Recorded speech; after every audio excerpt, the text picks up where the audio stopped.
ये अंबेडकर की मूर्ति का सवाल नहीं रह गया। अब ये जिसे कहते हैं ना अपनी होंद का, अपनी एक उसका अस्तित्व की बात आ गई है। अपनी प्रतिष्ठा का बिल्कुल, आपको वहाँ पे आना है। सीजीआई साहब को, अब डॉक्टर साहब ने कहा था Baba Saheb Bhimrao Ambedkar educate, organize, agitate. आप एजुकेट हो चुके, आप पढ़ लिख गए, अब आपको सड़क पे एजिटेट होना है। आके डॉक्टर अम्बेडकर की मूर्ति प्रतिभा आप खुद हाथ में लेके जाइए और वहाँ पे जाके ऑर्गेनाइज कीजिए पूरे लोगों को। सब पूरा देश आपके साथ खड़ा होगा और वहाँ पे प्रमाण दिखाइए कि बेईमानी और झूठ नहीं चलेगा, सत्य चलेगा। और डॉक्टर भीमराव अम्बेडकर जो संविधान ड्राफ्ट किया है जिन्होंने, उनकी प्रतिभा वहाँ लगेगी, क्योंकि वो एक विचारधारा है, वो एक व्यक्ति। कल तक संविधान निर्माता डॉक्टर अम्बेडकर थे। जब आरक्षण की बात आती है, जब हिंदू कोड बिल की बात आती है, तो डॉक्टर अम्बेडकर संविधान निर्माता थे। लेकिन अब आज आप एक नया नैरेटिव सेट करने की कोशिश कर रहे हैं कि संविधान के निर्माता कोई और है।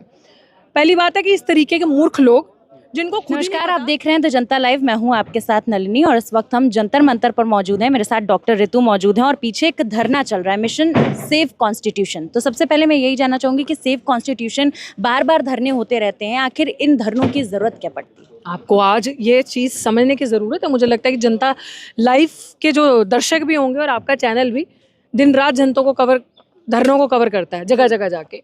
तो आप देखो कि मजबूरी क्या है कि जब इस तरीके की सरकार आ जाए जो जनता के ही लोकतंत्र में लोगों के अगेंस्ट हो, तो धरने नहीं होंगे तो क्या होंगे? छात्र धरने पे, रोजगार नहीं है, बेरोजगार धरने पे, शिक्षा महंगी। अभी भी वहाँ देखिए फीस महंगी है, वहाँ पे एक धरना लगा है बच्चों का कि फीस महंगी कर दी। हर जगह कहीं डॉक्टर धरने पे बैठे हैं, कहीं टीचर प्रोफेसर धरने पे बैठे हैं। तो जब देश के अंदर आपने एक सिस्टम सेट कर दिया कि सब कुछ पूंजीवादियों का होगा, सब कुछ कैपिटलिज्म आपने बुरा, जो ट्रम्प कर रहा है वहाँ पे, वही इनको रेप्लिका करना उसका, तो ऐसा ही होगा ना। मिनॉरिटीज, दलित्स, जो मार्जिनलाइज्ड एंड पे ओप्रेस्ड लोग हैं, वो कहाँ जाएंगे? वो ऐसे ही धरने लगाएंगे। तो आज मिशन सेव कॉन्स्टिट्यूशन संविधान को बचाने की बात कर रहा है, क्योंकि संविधान एक ऐसा एक मात्र एक चीज आपके हाथ में है जिसकी वजह से आप धरना कर रहे हो। बस यही बचा है आपके लिए। तो इसलिए हम संविधान को बचाने के लिए, अपने हक अधिकार को बचाने के लिए यहाँ पे आते हैं, अपनी आवाज उठाने के लिए, लोगों को जागरूक करने के लिए कि हाँ अभी भी डेमोक्रेसी है, बची है। अपने हक अधिकार बचा लो, वरना आपके पास कुछ नहीं बचेगा। एक तरफ मैम संविधान बचाने की लगातार कवायद हो रही है, वहीं दूसरी तरफ संविधान निर्माता डॉक्टर बाबा साहब अम्बेडकर की प्रतिमा नहीं लगने दी जाती है। ताज़ा मामला ग्वालियर हाईकोर्ट से आया, एक संवैधानिक जगह से आया जहां संविधान निर्माता की ही मूर्ति नहीं लगने दी जा रही है। आप ये सोचिए कि उनके अंदर वो जो लोग वाइट कॉलर में बैठे हैं, आप उनसे क्या तो लॉ, क्या तो जस्ट एंड फेयर ट्रीटमेंट आपको मिलेगा, कि आपके फेवर में कोई केस होगा, आप उनसे क्या उम्मीद कर सकते हैं? कि जिस तरीके के लोग, the one who is drafted the constitution of India, और उसी के अंदर जिसकी सुप्रीमेसी वहाँ होनी चाहिए, क्योंकि उस एक इंसान ने, उस एक शख्स ने बात करी सबके हक अधिकार की, इक्वालिटी की, समानता की, फ्रीडम की, लिबर्टी की, भाईचारा की, बंधुता की। जब उसने ये सारी चीज़ों को फ्रेमवर्क में रख के रखा और आप उसी इंसान की मूर्ति का वहाँ लगने का विरोध कर रहे हैं, तो आप उसके अनुयायियों को, मोस्टली जो लोग अंदर न्याय के लिए जाते हैं, जो गरीब शोषित तबका, जिनको अपने हक अधिकार की जागरूकता नहीं होती, जो जाते हैं, जिनके साथ धक्के होते आते हैं, जिनके साथ इस तरीके से सामाजिक तरीके से बहिष्कार होता था, वो सोचता है कि कोर्ट एक ऐसा, मात्र एक ऐसा जगह है जहाँ पे मुझे मेरे हक अधिकार मिलेंगे, सुनवाई होगी। जब वहीं के लोग इस तरीके के बहरूपिये बैठे हैं जो उन्हीं का विरोध कर रहे हैं, तो उनके लोगों को क्या जस्टिस देंगे? अच्छी बात है, इनका चेहरा बेनकाब हुआ। और मैं अंडरलाइंग इसके अंदर ये चीज़ है कि लोगों को ये चीज़ समझनी चाहिए कि रूलिंग पार्टी कौन है? बीजेपी, आरएसएस की बनाई हुई। तो अगर वो रूलिंग पार्टी वहाँ पे आज है और उसके होते हुए ये सब हो रहा है, तो वो खाली जजेस नहीं है, उनके पीछे बहुत कुछ है। चुनावों में तो भारतीय जनता पार्टी के नेता मंचों से जय भीम के नारे भी लगाते आए हैं आज तक। आजकल ये फैशन है, आजकल ये ट्रेंड है कि जिस तरीके से आप जोर से अंबेडकर की बात करो, बड़ी बड़ी प्रतिमाएं लगाओ, बड़े बड़े नारे लगाओ, और उन्हीं के लोगों को, जिन दफ्तरों के अंदर से पंजाब में आ जाइए, हर दफ्तर के अंदर बाबा साहेब भीमराव अम्बेडकर की फोटो लगी है और भगत सिंह जी की फोटो लगाई है पंजाब सरकार ने। तो आपको सोचने वाली, एक मिनट, आपको सोचने वाली बात वहाँ पे ये है कि वहाँ पे सबसे ज़्यादा शेड्यूल कास्ट पॉपुलेशन है पंजाब में, पूरे भारत में। तो उन कुर्सियों के अंदर, दफ्तरों के अंदर जो है, उनके अनुयायी नहीं है। अंबेडकर के लोग अभी भी सड़कों पर धरने लगा के बैठे हैं। लोग एज इन कि जिन लोगों के लिए उसने स्पेशल प्रोविजन दिए, जिस कम्युनिटी से वो आते थे, उनके लिए नौकरी नहीं है, लेकिन उनकी फोटोज, तस्वीरें बड़ी बड़ी लगा रखी हैं। सो ये ट्रेंड होगा ये दिखाने के लिए कि मैं सबसे बड़ा अंबेडकरवादी हूँ, मैं सबसे बड़ा हितैषी हूँ, ताकि लोगों को इस तरीके से मूर्ख बनाया जाए, लोगों को इनके साथ एक थाली में खाना खा के दिखाया जाए कि हमें बहुत दर्द है आपका। तो ये इस तरीके के चाल चलन आजकल सरकारें जानबूझकर कर रही हैं, लीडर्स जो नेता झूठे बन के बैठे ताकि इनका वोट लिया जा सके। ऋतु जी, ये पहली बार नहीं है जब मूर्ति लगने से रोका गया है, कई बार मूर्तियां तोड़ी भी गई हैं बाबा साहेब की, लेकिन इस बार एक अलग कवायद शुरू हुई है। ये लगातार कहा जा रहा है कि बाबा साहेब ने संविधान नहीं लिखा है। ये झूठी बात है कि बाबा साहेब ने संविधान लिखा है, संविधान के निर्माता BN राव थे। ये जो चर्चा है बहुत तेजी में एक नैरेटिव सेट करने की कोशिश की जा रही है। वाह, आप यहीं से पता चलता है कि कल तक संविधान निर्माता डॉक्टर अंबेडकर थे। जब आरक्षण की बात आती है, जब हिंदू कोड बिल की बात आती है, तो डॉक्टर अंबेडकर संविधान निर्माता थे।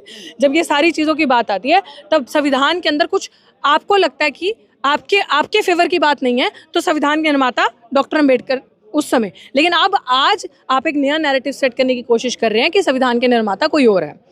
पहली बात है कि इस तरीके के मूर्ख लोग, जिनको खुद ही नहीं पता कि वो खुद कहाँ से हैं और खुद उनके जो बीज हैं वो कहाँ से है, तो ये मुझे लगता है कि इस तरीके की सिचुएशन जानबूझ के एक नैरेटिव करने की कोशिश की जा रही है ताकि लोगों के अंदर एक कॉन्फ्लिक्ट हो, लोगों के अंदर ये बताया जाए कि संविधान निर्माता डॉक्टर अंबेडकर नहीं है, मिस लीड करने के लिए लोगों को, ताकि एक नया डिस्कोर्स, नया डिबेट शुरू हो, मीडिया को एक नया मुद्दा मिले, लोगों को एक नया मुद्दा मिले भड़कने का। असली मुद्दों पे आप बात ना कर सके कि आप बेरोजगारी पे बात ना करें, आप ये जो बैलेट पेपर की बात आज चल रही है, यहाँ पे जो मशीन को हटाने की बात चल रही है, आप इन पे बात ना करें। आप आने वाले चुनाव में जो होने वाला भी बिहार के अंदर, उसके अंदर लोगों का डायरेक्शन जो है डाइवर्ट होकर सारा एक मूर्ति के ऊपर वहाँ पे विवाद में चला जाए, तो इसलिए ये एक नया नैरेटिव क्रिएट किया जाता है। हम जैसे कि पढ़े लिखे लोग, जो एक तबका बचा है, वो लोगों को ये जागरूक करवाता रहता है कि देखो ये जो नैरेटिव जान के फैलाया जा रहा है और ये स्पॉन्सर्ड है RSS के थ्रू। ऐसे नहीं हो रहा, कुछ भी इस देश में ऐसे नहीं होता, इसके पीछे पूरी साजिश होती है। तो वो साजिश करके ये करवाया जा रहा है कि एक नैरेटिव तैयार करो ताकि लोग आपस में लड़ते रहे, मीडिया का अटेंशन डाइवर्ट होकर सारा उस तरफ चला जाए और असली मुद्दों पर बात ना हो। अब तक देश में धर्म संसद हुआ करती थी, लेकिन अब देश की राजधानी दिल्ली में लगातार कई कार्यक्रम ऐसे पिछले दिनों देखे गए जहां BN राव को संविधान निर्माता बताया जा रहा है। तो क्या इन कार्यक्रमों का लोगों के दिमाग पर कोई असर पड़ने वाला है? क्यों आखिर इस तरीके के कार्यक्रम कराए जा रहे हैं? नहीं, कोई असर नहीं पड़ने वाला। चंद पैसों से खरीदी हुई भीड़ वहाँ पे बुलाकर बिठाना, क्योंकि पैसा बहुत है, सारे लोगों का, गरीबों का पैसा लूट लिया, तो चंद लोगों का जो पैसा लूट के, मतलब भारत की पूरी जनता का पैसा लूट के चंद लोगों को गाड़ियों में बिठा के लेकर आना और भीड़ को बिठा के रखना, ये कोई हेल्प नहीं करेगा। क्योंकि उनकी 1000 आवाज़, हमारी एक आवाज़ बहुत मजबूत है उनके सामने, तो हमारी आवाज़ मजबूत रहेगी। हम इसी तरीके से लोगों को जागरूक सड़कों पे करते रहेंगे। इनके बहकावे में लोग आने वाले नहीं है। मूर्ति लग पाएगी क्या? बिल्कुल लग पाएगी मूर्ति। देखो, हमारे लिए क्या है, संघर्ष है, आपको संघर्ष कंटिन्यू रखना है। और मैं ये भी CGI साहब से भी ये दरख्वास्त करती हूँ, और जितने जो रिटायर भी हो गए CGI, उनसे भी ये कहती हूँ कि आपका प्रमाण देने का वक्त आ गया। आप हर कोई कहता है कि मैं अम्बेडकरवादी हूँ, सो नाउ वर्ड से नहीं चलेगा, क्योंकि इस संविधान में जो प्रावधान है, इस देश के अंदर सबसे ऊपर कोई है तो वो संविधान है। So everybody is bound by the law and has to abide by the law. So आप भी लॉ के बाहर नहीं हैं। सो आपको प्रमाण देने के लिए सड़कों पे आना पड़ेगा। ये अंबेडकर की मूर्ति का सवाल नहीं रह गया। अब ये जिसे कहते हैं ना, अपनी होंद का, अपनी एक उसका अस्तित्व की बात आ गई है, अपनी प्रतिष्ठा का। बिल्कुल, आपको वहाँ पे आना है। CGI साहब को, अब डॉक्टर साहब ने कहा था, Baba Saheb Bhimrao Ambedkar, educate, organize, agitate. आप एजुकेट हो चुके, आप पढ़ लिख गए, अब आपको सड़क पे एजिटेट होना है। आके डॉक्टर अम्बेडकर की मूर्ति प्रतिभा आप खुद हाथ में लेके जाइए और वहाँ पे जाके ऑर्गेनाइज कीजिए पूरे लोगों को। सब पूरा देश आपके साथ खड़ा होगा और वहाँ पे प्रमाण दिखाइए कि बेईमानी और झूठ नहीं चलेगा, सत्य चलेगा। और डॉक्टर भीमराव अम्बेडकर जो संविधान ड्राफ्ट किया है जिन्होंने, उनकी प्रतिभा वहाँ लगेगी, क्योंकि वो एक विचारधारा है, वो एक व्यक्ति नहीं है। अगर जुडिशरी के अंदर समानता की बात करनी है, अगर जुडिशरी के अंदर बात ऐसे आ जाओ ना सारे, अगर जुडिशरी के अंदर समानता की, इक्वालिटी की, लिबर्टी की, फेयर एंड जस्ट ट्रीटमेंट की बात करनी है, और अगर आपको लगता है कि जुडिशरी के अंदर जो एक कोर्ट सिस्टम के अंदर न्याय देते हैं आप, तो आपको वो प्रतिभा वहाँ पे लगानी है। तो ये CGI साहब को पहल करनी है। संविधान के निर्माता जो है वो BN राव हैं। अच्छा, BN राव है। मैं वही तो कहती हूँ कि एक तरफ तो बोलना कि संविधान गलत है, एक तरफ बोलना कि बाबा साहेब गलत, और दूसरी तरफ कहना कि बाबा साहब ने गलत संविधान लिख दिया, बाबा साहब ने सब कुछ शेड्यूल कास्ट को दे दिया, रिजर्वेशन दे दिया, वो दे दिया। मतलब बिन पहनदे के, वही तो बिन पहनदे के वो कहते हैं ना लोटा, कि कहीं पे भी लोट, इधर डोल जाना, इधर डोल जाना। तो तभी कह रही हूँ कि इन लोगों का कोई दीन ईमान नहीं है, कहीं पे टिकने वाले नहीं है। जहाँ वजन वहाँ भजन, तो ये वो लोग हैं। कभी मन किया तो इधर हो गए, जब आरक्षण की बात होगी तो कहेंगे डॉक्टर अम्बेडकर गलत है, संविधान में ये कर दिया। कभी किसी चीज़ की बात होगी तो कहेंगे हिंदू कोड बिल ला दिया, गलत किया, ये वो किया। और कभी कहेंगे कि अब संविधान बाबा साहब ने लिखा। पहले डिसाइड कर लो कि बाप जिंदगी में एक ही होता है। So just decide who is the real one. That's it, thank क्या यू। लोग ये पढ़े लिखे नहीं है, इनको पता नहीं है कि BN राव तो संविधान समिति के सलाहकार थे ओनली। आई डाउट बाबा साहब ने देयर खुद कहा आई कि doubt their talent, I doubt कि लोग पढ़े लिखे हैं। किताबी पढ़ाई पढ़े लिखे होना नहीं होता, क्योंकि इन लोगों का सिस्टम में सब है। इनके माँ बाप अंदर इंटरव्यू सिस्टम में बैठे होते हैं, जुडिशरी में चाहे वकील बनना हो, चाहे जुडिशरी में जाना हो, वहाँ पे इनकी एलिजिबिलिटी, इनके वकील पहले से ही सेट होते हैं इनको लेने वाले। सो आई डाउट कि इनके जो गॉड फादर्स होते हैं वो एक कमेटी रूम में पहले ही बैठे होते हैं इनको सेलेक्ट करने के लिए। इनके जो सरनेम का टाइटल है उन्हीं की वजह से इनका सिलेक्शन हो जाता है। असली मेहनती, असली पढ़े लिखे तो वो लोग हैं जो धक्के खा के संघर्ष करके वहां तक पहुंचे, जिन्हें हम अम्बेडकरवादी कहते हैं। तो इनमें इनकी तो पढ़ाई क्या नहीं बाबा करना साहब जमीन की में। मूर्ति लग पाएगी या नहीं लग पाएगी? वो बिल्कुल लगेगी, क्यों नहीं लगेगी। संघर्ष जारी रखो। ऐसा कभी हुआ है कि हम लोगों ने संघर्ष किया और उसका परिणाम हमारे हाथ में नहीं आया हो? संघर्ष करते रहेंगे और लगेगी। अच्छी बात है ना, ये टेस्ट है, ये टेस्ट है उन लोगों के लिए भी, बहुत बड़ा टेस्ट है कि जब आप इतनी बड़ी पोजीशंस पे बैठे हो, somebody will say tomorrow that मैं अम्बेडकरवादी हूँ, मुझे अम्बेडकर की वजह से ये मिला है।